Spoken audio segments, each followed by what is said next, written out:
Contabilidade na TV. Apoio educacional SCI Sistemas Contábeis. IMG com Técnica, Consultoria e Contabilidade. Olá, esse é o Contabilidade na TV. Hoje, em edição especial, temos aqui um convidado, que é o Paulo Cordeiro de Mello. Ele é perito judicial, economista e contador. Paulo vai falar para a gente um pouquinho sobre esse livro aqui, ó, Perícia Contábil. Então vamos começar perguntando, primeiro, obrigado pela presença, Paulo, mas o que é exatamente a perícia contábil? Magda, obrigado. Prazer enorme estar aqui na Contabilidade na TV, falando sobre o livro Perícia Contábil. A gente lançou ele no final do ano passado, ele está fresco aí, está movimentando bastante o mercado. Perícia Contábil é uma das ramificações que a gente tem na área contábil, né? Muito importante, a gente tem contabilidade, controladoria, auditoria, né? E a perícia ela é um dos caminhos que a gente tem de atuação profissional. Ela é muito diferente dos outros caminhos porque ela pega um caminho de contato principalmente com a justiça, né? O judiciário esbarra em muitas situações técnicas que precisam de esclarecimento. Talvez a área técnica que demande mais necessidade na justiça de apoios é justamente a área contábil, a área financeira. Então, o juiz, quando ele se depara com questões fora da área do direito, fora da área jurídica, ele não consegue opinar, ele não consegue formar a sua convicção sem um apoio de um profissional de auxílio, né? No caso, o perito. Sim. Então, o juiz nomeia um perito judicial, chama um perito judicial para um processo e ele ali consegue esclarecer, trazer uma opinião técnica, ajuda a formação da certeza jurídica, ajuda o juiz a decidir. Como a gente estava falando antes, nem sempre ele vai usar. Nem sempre vai usar, a gente tem algumas discussões Sim. aí, né? Mas, basicamente, o juiz ele não tem aquele conhecimento, ou ele Sim. não pode ter o conhecimento em todas as áreas, né? Medicina, engenharia, contabilidade, né? Áreas específicas. Claro. A contabilidade é uma das que mais demandam discussões na justiça. Então, o juiz ele vai bater num momento em que ele precisa desse chamado, precisa desse profissional especializado para ajudar a formação da sua convicção, o entendimento técnico ali para decidir. Entrando um pouquinho mais a fundo, então quais as áreas exatamente que atua o perito contábil? Ele vai trabalhar no judiciário, lógico, auxiliando o juiz, mas assim, em que tipo de questões judiciárias que ele entra? Olha, Magda, atualmente, atualmente não, já tem um bom tempo que algumas questões se repetem, né? A gente tem, eu posso dizer que tem 4 ou 5 grandes áreas que demandam trabalho dos peritos contábeis. As questões financeiras, né, muitas ações envolvendo bancos, questões dos juros, atualização, essas questões continuam na justiça em volume muito grande. As questões tributárias, né, a gente sabe das questões tributárias no Brasil, a complicação Sim. e o volume de processos em andamento. As questões previdenciárias também, e os processos trabalhistas, né? As liquidações de sentença em processos trabalhistas. Acredito que são 4 grandes áreas. Tem prestação de contas, tem as questões societárias, mas eu continuo acreditando que essas 4 aí são o de volume, né, repetido de ações que chamam, em algum momento, acabam chamando o trabalho dos peritos contábeis. Mas o perito ele não só ajuda o juiz a entender melhor o caso, como ele também pode ajudar quem está sofrendo o processo a se defender melhor, né? Sem dúvida, sem dúvida. A gente tem, é importante, né, esclarecer essa questão da atuação profissional, né? A gente tem, num processo judicial, a possibilidade de 2 funções de atuação dos peritos contábeis. O perito, nomeado pelo juiz, quando o juiz tem dúvida, ele nomeia o perito de sua confiança. E a parte que está litigando, seja o autor da ação, seja o réu, né, quem está movimentando a justiça lá na ação, pode contratar, e deve muitas vezes contratar, o seu perito de confiança, né? A legislação trata esse profissional como o assistente técnico. Sim. Então a gente tem aí essas 2 funções, o perito do juiz e o assistente técnico contratado por uma das partes. Agora vamos falar um pouquinho de mercado. Que oportunidades hoje tem para o perito contábil nesse mercado, no mercado nacional? Olha, o mercado é um mercado muito bom, né? A gente, nos últimos tempos, eu falava em alguns encontros sobre o volume de processos no Brasil. A gente tem em andamento hoje no Brasil alguma coisa em torno de 90 milhões de processos judiciais. É muita coisa. Né? Não que tudo isso acabe em perícia, mas esse tamanho esse volume de processos já é muito. Né? Eu não tenho dados para a gente saber o quanto pode cair, mas assim, é muito processo. Muitas das questões envolvem aquelas áreas que a gente comentou, né? A previdenciária, trabalhista, financeira societária, né? Questões de dúvida aí. Então, tem muito mercado para atuação, seja para os peritos, né, nomeados pelos juízes, seja para os assistentes técnicos contratados por litigantes. Mas falando de alguma coisa nova, alguma coisa estimulante, em 2013, com a edição do artigo 285B no Código de Processo Civil, passou a ser exigida a apresentação de cálculos preparatórios na inicial de processos envolvendo financiamento, empréstimo e arrendamento. Então, as questões financeiras, que já demandam muito o judiciário, elas têm agora um ingrediente a mais. Né? Antes não era necessário, né? Não tinha algo na legislação, né? O Código de Processo Civil, com a edição desse novo artigo, colocou uma obrigatoriedade na apresentação de cálculos. Então, aqueles profissionais que já atuavam, ou até novos que pretendem atuar, tem um nicho aí, uma participação de mercado interessante. Né? Junto aos advogados, junto aos advogados que militam contra instituições financeiras, a gente vê um movimento. Isso impacta em todo o movimento dos processos financeiros. Né? Os bancos, quando vão se defender, têm que apresentar cálculos consistentes e que demonstrem tecnicamente a sua verdade. Né? Se mesmo assim o juiz ele ficar em dúvida em relação a como aconteceu aquela operação, né? Tem cálculos na inicial, podem ter cálculos na contestação, né? O juiz pode chamar um perito e ali ter uma opinião isenta, imparcial, de sua confiança, para poder ter mais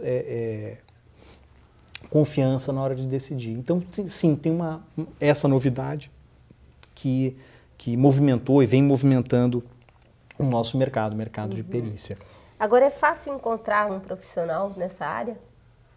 A minha empresa está procurando um especialista na área trabalhista. Como é que a gente faz? Então, os profissionais estão aí, os profissionais com formação em contabilidade, porque a legislação exige isso, né? O profissional tem que ter formação, que tem que ter registro no órgão de classe competente. Se a gente fala em perícia contábil, formação em ciências contábeis e registro no CRC. Talvez a gente tenha uma deficiência, um problema dos profissionais com essa formação não buscarem, não se dedicarem a essa ramificação de atuação. Mas já está difícil encontrar um bom contador. Imagina um bom perito. Pois é, eles estão aí. A contabilidade sofre para conseguir funcionar também. A gente nos últimos anos, você bem sabe disso, a gente está numa rede aí, né, que trata dos profissionais.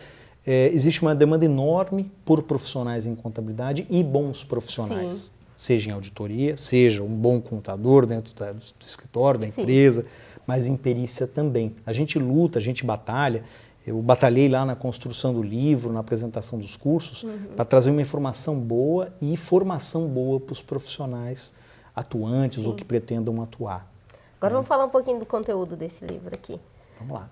Por que ele é tão importante para os profissionais que querem conhecer mais dessa área? Por que ele é tão importante? Ele vem, o livro ele nasceu de uma sequência, né, de atividades da minha vida profissional.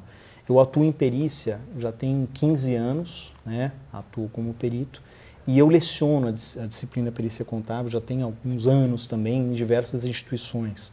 Na Faculdade de Trevisan, na Unicescom, eu sou coordenador da Escola de Perícia e Arbitragem, lá eu leciono também. Tem um curso que a gente desenvolveu de extensão no Senac, São Paulo, e aí foi daí diretamente que surgiu da editora Senac São Paulo, né? E em todos esses lugares, né, lecionando e vivendo a prática, a gente sente a necessidade de uma informação prática, de uma informação objetiva para o profissional, né? Então o livro a gente buscou identificar essas necessidades, essas dúvidas e tratá-las de acordo com cada uma das etapas de trabalho, de cada um dos procedimentos de trabalho. Seja lá, talvez uma das grandes dúvidas dos profissionais é como entrar nesse mercado de trabalho, né? O potencial, a porta de entrada. Então a gente começa daí, né? A habilitação do profissional para ele se tornar um perito, o que ele precisa ter, o que o assistente técnico precisa fazer, e aí os momentos, né? O estudo do processo, a busca de documentos, a elaboração do laudo, esclarecimentos. Isso é bem legal. Eu vi aqui no livro que ele é bem prático, traz bastante coisas que já é o próprio modelo de laudo. Isso. Isso é bacana, porque muitas vezes as pessoas se perdem nessa parte. Depois chegou, ai meu Deus, passo 1, passo 2, passo 3, aqui está tudo certo. Já está. Passa todas as etapas, não tem o risco de não saber como se movimentar em cada uma delas. Né? Essa é a principal preocupação de um profissional que já vive, né? Sabe aí quais poderiam ser os problemas e tentar dividir isso aí com o público. Qual o tópico que tu chamaria mais atenção do livro aqui, que é o mais importante na hora da perícia? Olha, eu acredito que todos, mas eu vou, estimulado pela tua pergunta, dia a dia a gente discute a importância do profissional identificar qual é o objeto que ele está estudando, qual o objetivo dele com aquele trabalho. Né? E muitas vezes no processo as informações necessárias para ele trabalhar não estão disponíveis. Então eu dou como destaque, eu vou falar como destaque, que o pedido formal de documentos em perícia talvez seja o coração de uma perícia. Ele vai enfrentar, né, uma necessidade, o esclarecimento de uma dúvida. Ele precisa de documentos, ele precisa de informações. Quais são essas informações? Aonde ele vai conseguir essas informações? Essas informações são confiáveis? Ele vai atestar essas informações como verdadeiras, como confiáveis? Então esse é um momento muito sensível, né? Ele precisa ter muita responsabilidade, muito cuidado nesse momento. Então a gente chama lá de termo de diligência, né? É o papel formal, né, de comunicação do perito pedindo, buscando informações. E eu acredito que seja um momento bastante importante. Sem esquecer todos os outros, né? Elaborar um laudo que seja acessível ao público destinatário final, que não conhece contabilidade. Então o juiz tem que ter um laudo em mãos que ele seja fácil de ler, fácil de entender, não tenha dúvidas, né? Mas antes disso, para chegar num bom laudo, ele precisa ter um bom trabalho feito. Né? Então, buscar o documento certo. E provar, né? Provar, demonstrar, esclarecer. Hoje e-mail vale como prova? Tudo vale como prova, né? O perito tem que tomar cuidado, inclusive em relação a afirmar que alguma coisa aconteceu ou não aconteceu, baseado numa informação sem consistência, né? O perito contábil ele precisa até ter a consciência de que em alguns momentos ele não deve opinar. Por exemplo, a validade ou a autenticidade de uma assinatura ou um documento não é a nossa função profissional. Então, se em algum momento ele é estimulado lá, não, esse documento é falso, é forjado, é adulterado, tem um outro profissional com essa especialização. Exatamente. Seria o documentoscopista, no caso da assinatura, o perito grafotécnico. Então, até nisso, o profissional ele tem que tomar cuidado. Existe um registro contábil daquele pagamento, existe comprovante, tem extrato, ele tem uma série de caminhos que a ciência contábil, a formação ajuda a entender e a orientar o profissional a atestar que aquela situação aconteceu ou não aconteceu. Quando ele vai perdendo algumas informações no meio do caminho, ele precisa tomar cuidado para afirmar que aquilo aconteceu ou não aconteceu. Né? É muito da responsabilidade do profissional aí. Tá certo. Eu vou agradecer a entrevista com o Paulo. E, Paulo, queres deixar um recado, um contato? Onde é que o pessoal pode encontrar esse livro aqui? Olha, a gente tem, pela editora Senac, a editora Senac está batalhando bastante na divulgação. O site da editora Senac tem o livro disponível para venda, né? Mas as principais livrarias no país têm esse livro no catálogo. A gente passeia em vários lugares, a gente está em muitos lugares. Estou aqui com vocês e a gente vê, é muito gostoso ver o livro na prateleira. Então é um livro fácil de acessar. E tem os cursos, né? Além do livro, como eu falei antes, a gente desenvolve aí uma série de cursos. Eu estou como professor da matéria perícia contábil na Faculdade de Trevisan. Na Unisescom. Renomadíssima, né? Renomadíssima, tem o nosso chefe lá, que batalha muito pela contabilidade. Já entrevistou? Antoninho, é um orgulho. Além disso, na Unisescom a gente desenvolve muitos cursos. Hoje a gente está em torno de 15 cursos, caminhando para mais cursos até o final do ano. Na Escola de Perícia e Arbitragem a gente tem vários temas tratados lá. E o curso, que é um curso também do coração, que é o curso do Senac, que é um curso que a gente tem de extensão, é um curso de 60 horas, que ele é atrelado ao livro, né? Então, o aluno que está no curso de extensão, ele tem acesso ao livro e ele passa por esse estudo técnico. Então, hoje eu estou além da minha atuação como perito judicial, né, na vivência do estudo, dos cursos, a gente está estou nessas pontas aí de atuação. Parabéns pelo teu trabalho. Obrigado. Espero que estimule mais pessoas a partirem para essa área, já que o mercado necessita, né, Paulo? Obrigado, Margarida. Prazer enorme estar aqui com vocês, poder dividir um pouquinho dessa informação em relação à perícia contábil, que é tão demandada e pouco falada. A gente tem que estimular mesmo aí a divulgação do tema. Obrigado. Obrigada também. É isso aí, Contabilidade na TV com mais um conteúdo exclusivo.